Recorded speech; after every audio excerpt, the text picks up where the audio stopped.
Welcome to Healthcare du Jour, where we dish up and digest the latest in healthcare. For the next 30 minutes, sit back as we bring you insight, commentary, and discussion on trending topics to the table, all expertly served up by our host and his guests. Healthcare du Jour is brought to you by Carium, the telehealth platform enabling healthcare's digital transformation, helping you care for people within the fabric of their daily lives. Now here's your host, Matt Fisher. Welcome back, and thank you for joining as we dive into the hottest topics in healthcare. I'm your host, Matt Fisher. On the menu today is Linda Langiotti, SVP of Strategic Channels at CCS. Linda, welcome to the show. Thank you for having me. I'm glad to be here. So, Linda, what I always like to do before getting into the main part of the discussion is to give my guests a chance to provide more of an introduction in terms of who they are and what they do. So, Linda, the floor is yours. Okay, well, thank you. I'm Linda Langiotti, and I am with CCS Medical. I've actually been with the company 28 and a half years, which is probably unheard of in today's marketplace. I had the opportunity to do a lot of different roles here. So I kind of grew up with the company, and I have a pretty broad-based knowledge within our specialties. And today in my role, I get the opportunity to work with the various components of our business, whether it's the operators, the billing side, the regulatory side, the manufacturers, and even work with our government. And I present to both regulatory feedback. I work with industry groups. I really have an opportunity to be broad-based. I'm also, in the last year and a half, I am the chairperson of the AA Home Care's Diabetes Council, which is a new council of all the competitors in our space working together to influence policy in DC.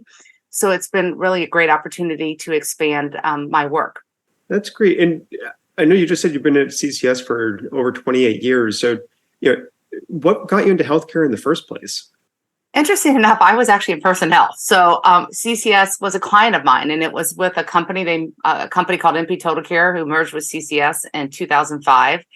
And it was a small mom and pop traditional kind of DME company. And I saw a great opportunity to make a difference daily, not only within the organization, but within my work. So I really felt a need to help people. And I felt like I wasn't doing as much as I wanted to in personnel. So it was a natural transition to healthcare. And then I just never left.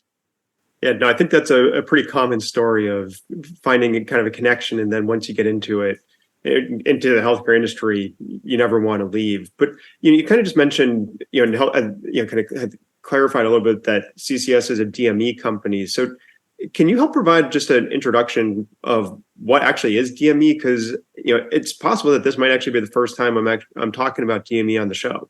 Sure. So DME stands for Durable Medical Equipment. You will also hear the term HME, Home Medical Equipment. I tend to use those two acronyms interchangeably, and so does the industry. Traditionally, the DME providers started as local businesses to help patients transition out of hospital settings into the home. The kind of things you might think of would be wheelchairs, walkers, canes, hospital beds, oxygen. But durable medical equipment is much more than the big items at a local provider. There are a lot of other medical devices and equipment and supplies that are covered through this benefit and through this category that is delivered through the mail. And so that's kind of what we do as DME providers. Everyone might have a broad-based DME company or a specific DME company. It just depends on the model of the business. So you kind of just mentioned that it helped, traditionally DME suppliers and providers helped with patient transition, maybe it sounds like maybe from a facility to the home. So, was that kind of the scope of the role, or where do DME providers fit within the industry? I think we're kind of this unique place. We're kind of we're local, but we're also national. And I think what DME providers do is they bring patients in the home. And I actually I saw an interesting stat, and I just wanted to share this with you. Some of my work with AA Home Care enables me to get a lot of great information about the industry. So AARP did a study, and consistently these studies, they've done it over and over, and it says 77% of adults 50 and older would rather be treated in their home than any other setting. So we, as the DME providers, we come into the home and we provide you with the equipment and supplies to manage either your chronic condition or your acute condition to get you transitioned out of the hospital setting into the home setting.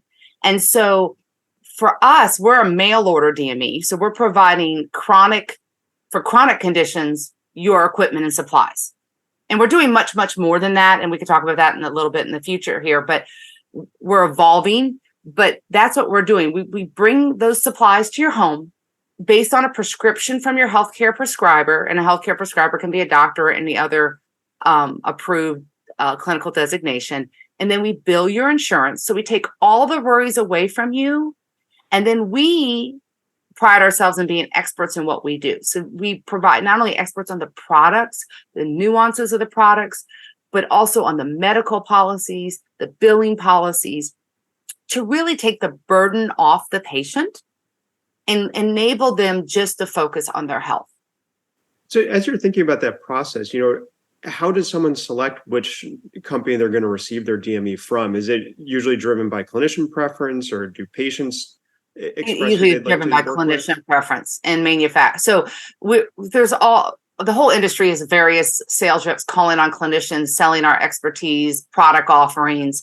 And so usually it is once a physician's office or hospital discharge planner, or your managed care organizations, care coordinators, they find people they like working with and can count on, and they tend to refer patients, and I'll use the word beneficiary when they're Medicare patients, but patients to a provider. And it's also candidly by insurance, right? So your insurance kind of dictates where you go sometimes too.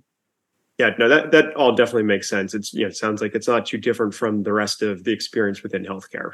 Correct. Mm-hmm. So, and you mentioned that you do a lot of work, it sounds like, on the policy front and on the regulatory front. So what kind of is that regulatory landscape look like when it comes to DME? It's amazingly complex. And I think that's what makes me so unique, because I've been doing this so long. You have the federal policies, right? You have the government, the Medicare policies that Medicare Advantages may follow. Then you have state licensure policies. Then you have state Medicaid policies and regulations. And then each individual insurance company may have some sort of regulatory environment. So as a provider, it's much more complex than anyone, especially national providers like CCS. So what I do is I work to really learn those rules and read those regulations. And I try to articulate common sense approaches that are much more streamlined than, because regulatory, unfortunately, the government can get bureaucratic, right? We all know that. So what we try to do as providers is go to them and work with them to streamline, to better serve the beneficiary. So do you find much success in when you go to the regulators and getting them to understand kind of the practical realities and impacts of the regulations? It ebbs and flows, I will tell you. So sometimes you feel really good and you make quick impact. Sometimes you could speak for years. I think one of the unique things is that in our role at CCS, one of our key disease states is diabetes. The Diabetes Caucus is one of the biggest congressional caucuses. So we work not only with CMS, but members of Congress and their staffers. And when it comes to diabetes, because of the spend and the growth in diabetes, we do tend to get some ears to listen. And I think there's a lot more collaboration in our market now than there ever was between both the manufacturers and providers. And I think that makes a huge difference. But there's no easy wins here. Everything takes time. Yeah, no, I think that's probably broadly applicable when you're talking about any type of regulatory schema, and especially, as you said, with it being very complex for DME, that I think is just reflective of healthcare on the whole. Because you always have those interplay between Medicare and Medicaid, and then states, and then the private insurers. Yeah, it's and every time you think you have a handle on it, a new regulation or a new rule will come out, or a new benefit class will change. And I think it's one of the reasons I've stayed for 28 plus years. It's kind of always interesting. Like, I don't get bored because there's always a new challenge coming my way. And I guess from that change perspective, do you see changes on an annual basis or more frequently? Because I'm just thinking, like what comes to mind is, like the Medicare fee schedules, where they'll introduce, modifications on an annualized basis, whether it's for physicians or hospitals. And if I recall correctly, is there a specific DME fee schedule as well?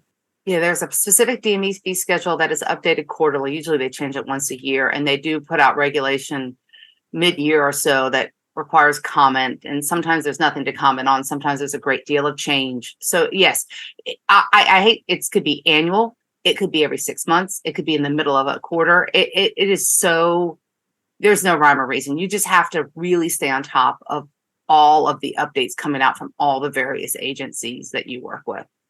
Yeah, no, that definitely sounds like a challenge that would keep multiple people busy full time. Yes, it does. With some of those changes, have there been any particularly big ticket items that have come through in the past couple of years that are maybe driving significant change within the DME industry?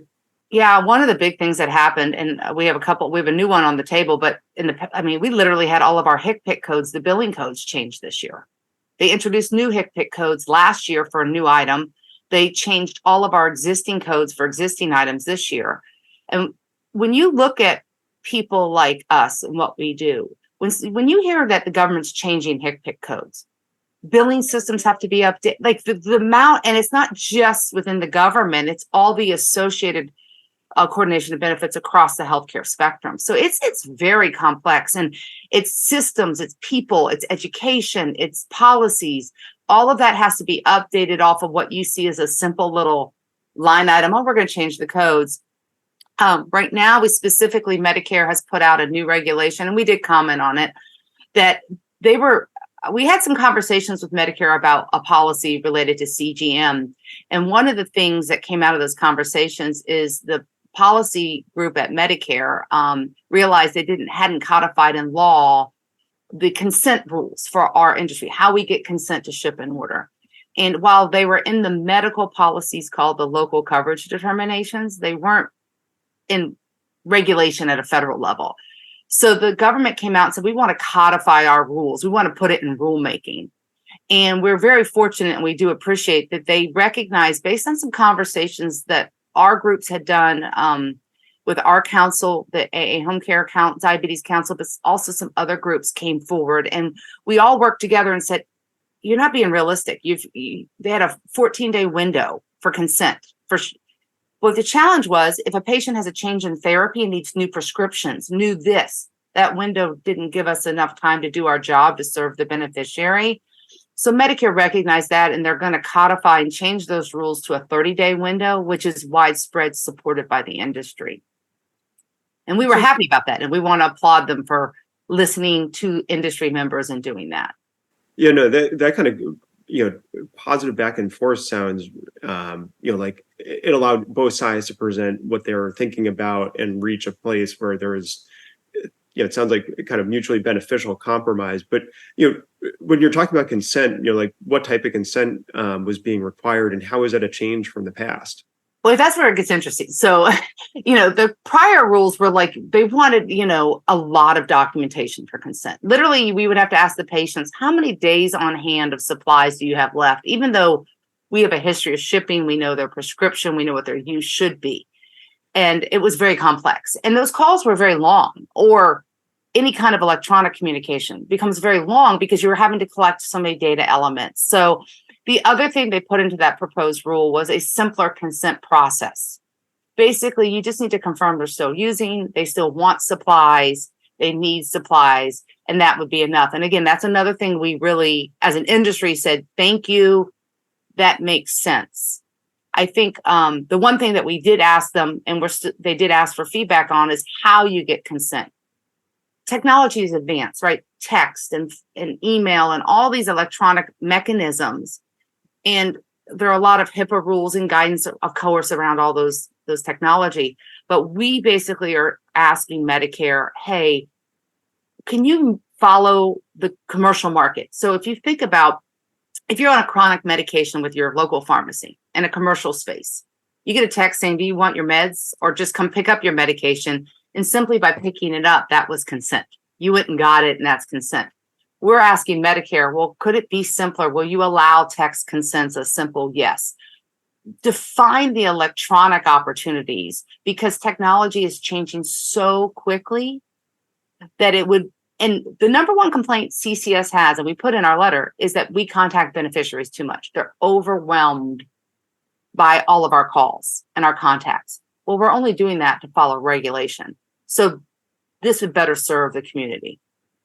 Yeah, that was a really interesting point or a couple of points you made in there. One being that, in kind of a reversal of what you usually hear, is you're actually asking CMS to follow the commercial market, whereas I feel like, as I said, you usually hear that the commercial market is adapting to changes that CMS ends up making.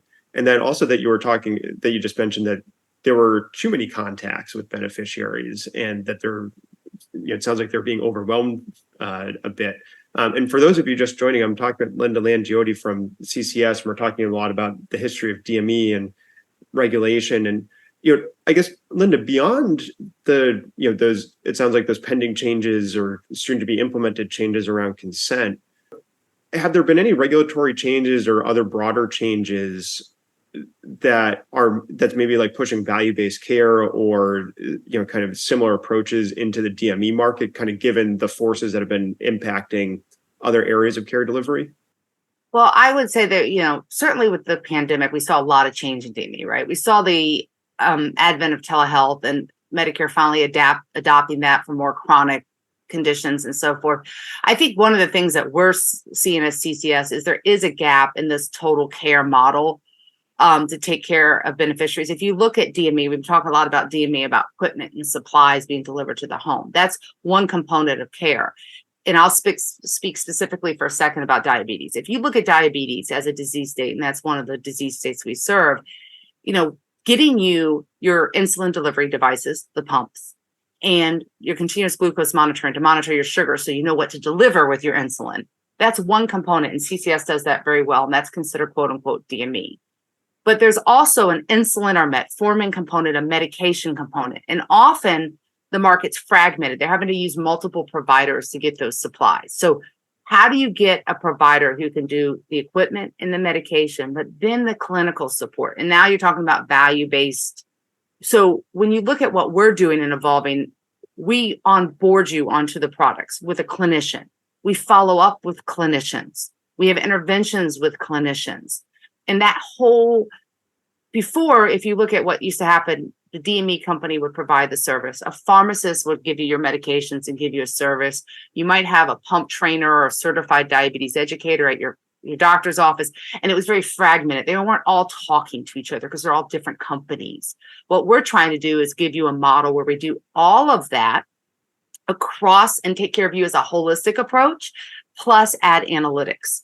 So one of the things that we have is millions of pieces of data where we can predict your outcomes and what is going to happen based on our experience with other beneficiaries. And what we're trying to do is then apply clinical interventions to make your life easier. And if you look at diabetes, one of the things with those living with diabetes that is so burdensome is the amount of decisions they have to make every day. Every time they eat, they have to make a decision. How much insulin do I bolus? So what we're trying to do is technology is making it more seamless, but we're trying to create that whole other part of support for them as well. Yeah, and it sounds, broadly speaking, that process or that broader continuum that you're talking about really seems like it talks about kind of the patient experience and just implementing that patient-centric approach, which is also one of the another popular concept when it comes to healthcare broadly. Mm-hmm. And I think one of the things we do have some specific programs with some national payers. And I was just chatting with one of them, and one of them we've been doing for quite some time. And we have a proven track record of reducing A1Cs, which is one of the data elements people look at it about, managing diabetes. I think one of the things we find interesting is with our approach in these programs is that even those who've been living with diabetes for quite some time, who have been on the technology for years and years and years, when our programs intervene, we teach them new things or there's benefits of their products they've forgotten about. And by just having that personal relationship. So when I chatted earlier about patients being overwhelmed with our contacts, they don't want to be contacted just to place an order. But when you get a clinician to call them and talk to them about how they feel and how's it going, and let me give you a little hint on that is a different point. They really do want to engage with us with that. Yeah, so it's very interesting because, as you said, it's, if you were being driven to have a high number of touches with the patients, if, as you said, you're able to make them more meaningful and not just, hey, you need to reorder this, or can you confirm that you want us to reorder? Now you're delivering more value and making the experience something that maybe one that someone looks forward to when they get that outreach. Yeah. And I think that's where I'm really proud of like the vision that CCS has had and how we're trying to be at the forefront of change. I feel really good about the company's future and how we are looking at this. And it's a challenge because there's so many people who want to look at us as a traditional DME and only pay for products and serve products, right? Nobody wants to, so we're trying to find a way to bring this to the community and create the value that it should have, candidly. Yeah, and actually that's a great point. So, as you're trying to get, it sounds like maybe payers or others to understand kind of that more holistic model, what are some of the barriers or other challenges that you're encountering, and how have you been able to start to overcome them? Cost is always a barrier when you talk to payers, right? But I think the biggest thing you can overcome is, they're especially when they're Medicare Advantage, and we have quite a broad range of Medicare Advantage contracts as well. So Medicare, as you know, Medicare, 50% of the population is on fee for service, 50% is now on Medicare Advantage plans. So in our world, we do tend to work with that population. We work across the spectrum. But when you look at that, I think 5-star ratings and all of those other aspects are starting to come into conversations. And those who work with us on these programs are seeing the positive benefit. And those, you just have to prove the outcomes and the cost savings to the plans. And you do that through outcomes. And that's how you really do it. But there's always a barrier about cost, right? Everybody talks like they want an outcome, but they're not always willing to spend it. And it was interesting. AA Home Care had published something that said for every dollar spent in DME, they save $20 to $40 in other healthcare expense. So if you think about what we do, if we can really prove that to the plans, it makes a huge difference. They'll start to see the value. Yeah, and intuitively that would seem to follow where, if as you're, kind of that model you're describing, there's greater care coordination and greater continuity. So if you can actually, have everyone understanding what's happening and be able to interact with beneficiaries more completely, that does seem like it would drive higher quality, more efficient utilization, because you're not either having redundancies or missing something and allowing it to become more complicated before you actually start to intervene. Right. And here, I'm going to give you another interesting thing. The world of diabetes, the amount of products and innovation that's coming out is amazing. And it's really cool stuff. Like it's really doing some neat stuff. Nobody could, we do this every day and we are really on top of it.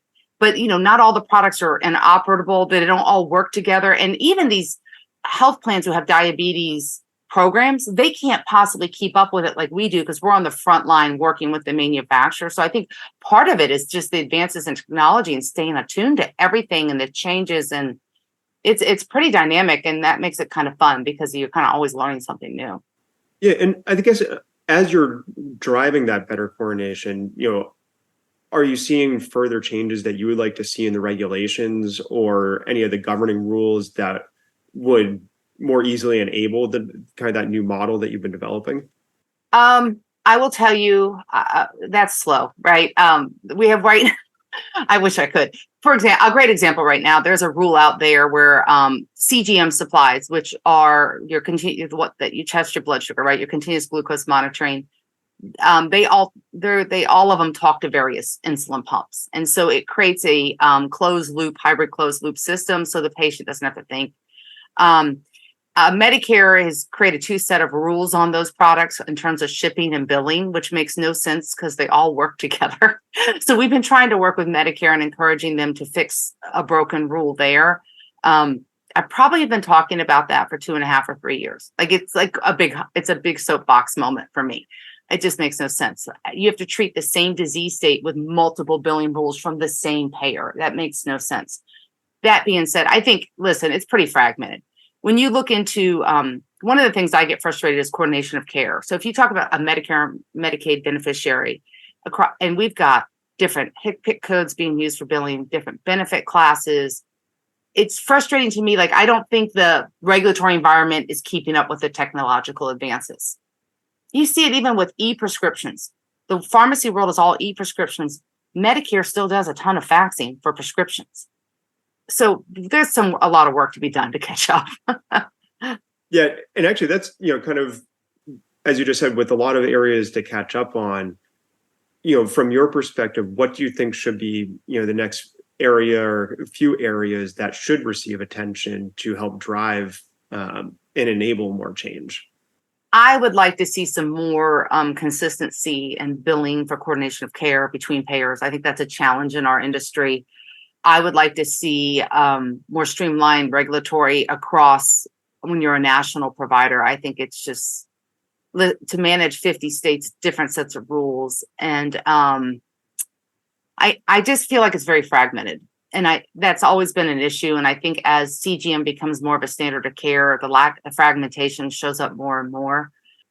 I think Medicare's got to adopt e-prescribing. They're trying. There's a lot of work being done on that. I think Medicare's got to really look at the way they do things and kind of get more with technology advances. And that's in the works. There are some conversations and various groups out there, but I think there's more work to be done. Yeah, and I think that's always a fair point. It's, kind of, as you said, it's, it can be slow going, but at the same time, you probably want to balance that against moving too quickly, because if you do something on a rushed basis, that's also going to create complications and make you have to go back and change it after the fact.